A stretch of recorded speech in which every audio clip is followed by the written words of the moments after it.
Doctor ഇപ്പോൾ പറഞ്ഞ പാടുകളായാലും അല്ലെങ്കിൽ വായിൽ നമുക്ക് വരുന്ന വേദനകളോ അങ്ങനെയുള്ള എന്തൊക്കെ കാരണങ്ങൾ കൊണ്ടായിരിക്കും ഡോക്ടർ ഇത്തരത്തിൽ പ്രശ്നങ്ങൾ വരുന്നത്?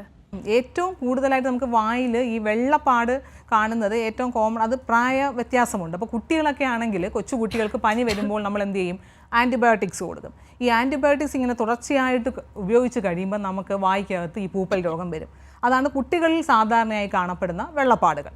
ഇനി ഒരു മുതിർന്നവരിൽ, അതായത് നല്ല പ്രായമുള്ളവരിലാണെങ്കിൽ, ഇതുപോലെ നേരത്തെ പറഞ്ഞ പുകയില, മദ്യപാനം എന്നീ ദുശീലങ്ങൾ ഉള്ളവരിലാണെങ്കിൽ ഈ ലൂക്കോപ്ലേക്യ എന്ന് പറയുന്ന ഒരു വെള്ളപ്പാട് കാണാം. പിന്നെ ഒരു 40 വയസ്സ് കഴിഞ്ഞ സ്ത്രീകളിൽ വളരെ സർവ്വസാധാരണമായി ഇപ്പം കാണുന്ന ഒരു അസുഖമാണ് ഓറൽ ലൈക്കൻ പ്ലാനസ്. ലൈക്കൻ പ്ലാനസ് എന്ന് പറഞ്ഞാൽ ശരിക്കും അതൊരു ത്വക്ക് രോഗമാണ്, ശരീരത്തിൻ്റെ ത്വക്കിൽ വരുന്ന രോഗമാണ്. അത് പക്ഷേ വായയെയും അഫക്റ്റ് ചെയ്യും. ചിലപ്പോൾ അത് വായിൽ മാത്രമായും കാണാം. അങ്ങനെ ഉള്ളപ്പോഴാണ് അതിനെ ഓറൽ ലൈക്കൻ പ്ലാനസ് എന്ന് പറയുന്നത്.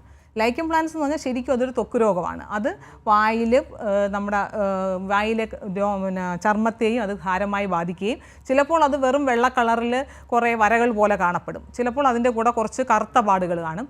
ചിലപ്പോൾ അതിൻ്റെ കൂടെ വ്രണങ്ങളോ അല്ലെങ്കിൽ ചെറിയ ചെറിയ ചുമന്ന പാടുകളോ കാണും. ഈ ചുമന്ന പാടുകൾ കാണപ്പെടുമ്പോഴാണ് പേഷ്യൻറ്റിന് ബുദ്ധിമുട്ടുണ്ടാകുന്നത്, അതായത് വേദന, നീറ്റൽ ആദ്യമായവ ഉണ്ടാകുന്നത്.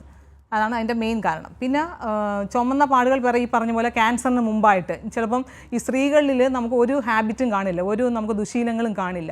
അങ്ങനത്തെ സ്ത്രീകളിൽ പോലും ഇപ്പോൾ ഈ ഹ്യൂമൻ പാപ്പിലോമ വൈറസ് പോലെയുള്ള വൈറസിൻ്റെ ആ ഒരു കാരണം കൊണ്ട് നാക്കിൻ്റെ സൈഡിലൊക്കെ നമുക്ക് ഈ ക്യാൻസറുകൾ കാണാറുണ്ട്. ഒരു ദുശീലവും കാണത്തില്ല.